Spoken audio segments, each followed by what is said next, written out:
Alright, so let's go over what I got. So this is the Bluetooth module. And you kind of see the yellow corresponds with the yellow down there on that pin, and the green one. You know, just it. I had the wrong solder. This stuff's not even hot. I'm surprised it's even communicating. At least I don't have any magic smoke. Anyways, yellow to yellow, obviously down there, and then the one that's next to it is the green one, which is right below it, right there. And what you're trying to do is intercept the signal in between the chip and the USB chip, because we're not using the USB chip anymore. We're going raw. Anyways, that's going to be your 5 volt there, right there by the poly fuse. And then you grab your ground. I grabbed it from right there, so it just made it easier and cleaner once I decided to finish putting this thing together. This is my experiment board, so that's why there's a bunch of stuff missing. Anyways, this is what it looks like on the back for the wiring. So RX and TX, and then ground, and then 5 volt. So you'll see on the unit, you would actually put the yellow wire, which is on the top, to receive, and that means that the green one goes to transmit, which when it connects to here, it does the opposite. So you're going to receive to here, but you're going to transmit from there. So you're actually on TX on the USB to UAR on the chip side. So like I said, you're just trying to intercept it. You're not intercepting it in between this and the chip that's on the other side. You're actually grabbing the signal because the circuit, the traces come from this corner, go around, go up, and then kind of cut across. You kind of see that right there above where the capacitor is supposed to go. And those are the two vias you can use. These are single strand wires. That's what I use. Anyways, all you have to do is get this thing to get programmed. It needs to have a baud rate of 11.5/200, and then it also needs to be renamed to Knock Meter. Um, and that's pretty much it. Because what it does is once this is done, this is only being used for power. This is just uh, strictly power USB. There's no data going there. And you'll see this is already connected, but the tablet kind of powered down. So let's see. This is my little cheap testing tablet. Anyways, see how this whole time we've been talking has been running? So, I don't know, do the math on that, but that's how long it's been running since I started it. I got everything's like ultra sensitive right now. If you disconnect, let's see, you'll see now, see how it's flashing because there's no connection. Everything stops. And then when you reconnect, just hit connect gauge. It'll look for it, see? So it looks for it. Mm, come on, prove me right or wrong here. Oh, guess I don't know. Let me see. Let's try that again. Disconnect. So we're disconnected. And then I'm going to connect the gauge. Uh, Yeah. So you see, just like that. So let's say you had this thing running and you turn the car off. Oh, my bad. It's not gonna run obviously because it turned off. It can't reconnect because obviously there's no power. It's turned off. Then you turn the key back on so you get back to business. And I mean literally get back to business. Okay. So anyways, everything's fully adjustable in here. So this is just to hide the diagnostics and commands. This is what's coming in from the gauge. Oh, this is the running stream. These are quick commands. Everybody, the G is the start, the S is the stop, This is to raise the delay in the middle of the programming. So if you want to add a 1 or 2 millisecond delay, it goes all the way up to 20. E-time, I don't remember exactly what that was, but I think that's about the integration time. But I don't really use it. I'll have to figure it out later. Original LED, bar LED, single LED. Don't use single LED because that's for something else. But anyways, original LED and bar LED is just the way that the actual lights here kind of react, because there was an old school way where I made the bars go kind of light up here and then all of them would light, or you can have it do like where just some of the lights would light like this. So that's what the difference between uh, those two are. Knock integration in is obviously if you got the RPMs coming in. So if you got RPM hooked up, you would hook that up for your knock integration windows, which that goes out the window as long as the INT flag is on, which is like here.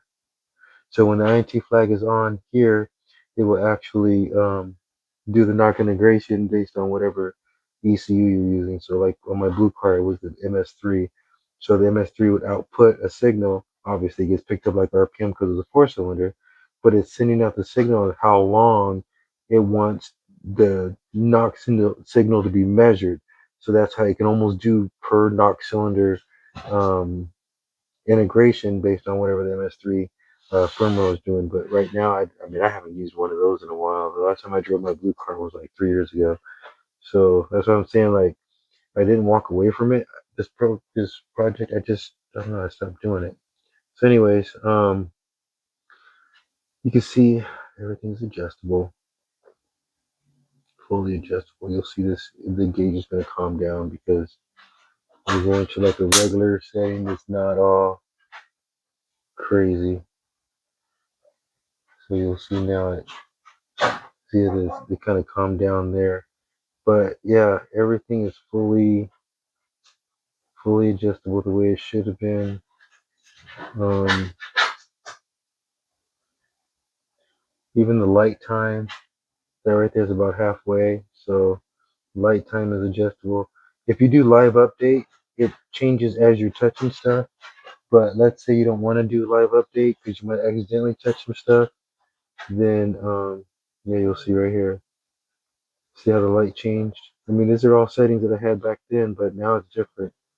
It works. This is like flawless. I love this. Let's see what else. Let's say you were getting to a new gauge, and obviously this new app, then you would just connect and then import the settings. It would bring them all in, so you can see everything is still adjustable. Cylinders, you'll still see, like I said, it literally copies exactly how the GUI used to work. Please see how it says cylinders 3, lights at 774. Gain is at 1.5, and the frequency is at 694. Channel 0 means channel 1. So if you want to, right now this one doesn't have both channels, but the plan is to use the 2 channel and make it all just one unit with the Bluetooth, and people can either run 2 or 1. I'm probably going to get rid of the display since the phone can beat the display, or I might keep the display, might make multiple units. I know I have a Lil Knock Meter that all I gotta do is marry that to it, put this dude's firmware in there, and then motherfucker gonna be rocking like crack. So yeah, sorry, I didn't mean to say that, but yeah, that's exactly what this is gonna be. So you can see everything works good. This is the actual stream that was being used on the OGY. So this does not this does not isolate the old units. This actually brings them into uh, I guess about as 2026 as I can get, because I made this thing a long time ago, and all I had to do was just you got to add that. You just got to get programmed, but I have that all in the file. So all you need is a way to program it, which I was using this, but these things are so old that I had to see. That's why the old laptop is under there. Like, yeah, it's pretty dusty in there too, because it's the only area I can work in right now.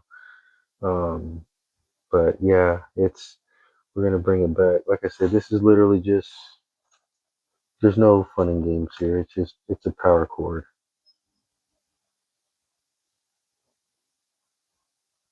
Let me see.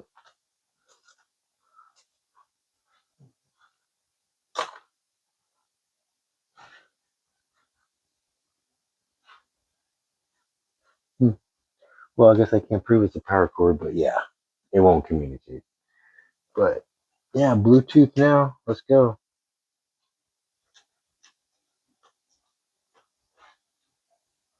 Yeah, see, watch.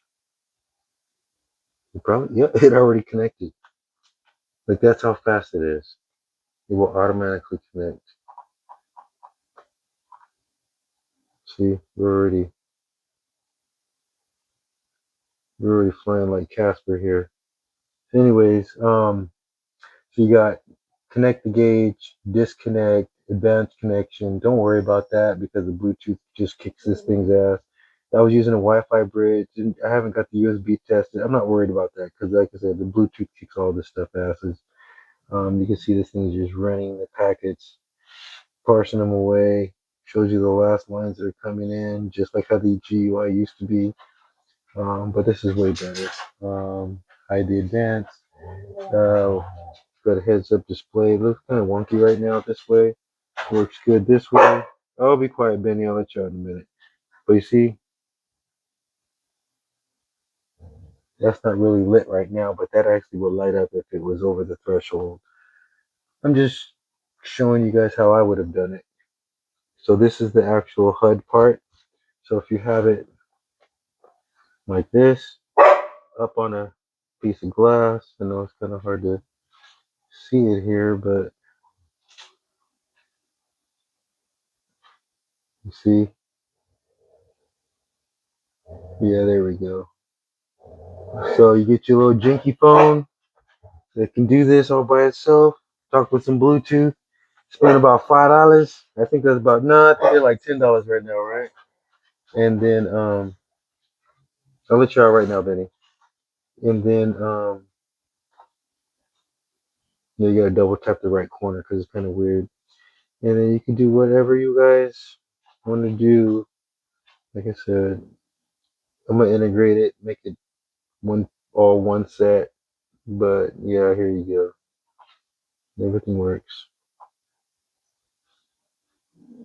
I'm actually pretty ecstatic. Yep, so it's still connected. So, but that's the key. This has to be called Knock Meter. Each one should only have its own MAC address once it's all registered together. So I don't know if you can accidentally program somebody else's. Let's say you were tuning multiple cars and you walked up on it. I think you can do them one by one. I haven't been able to test it that way. I just know I was very excited just for it to work this way because for this thing to be this automatic,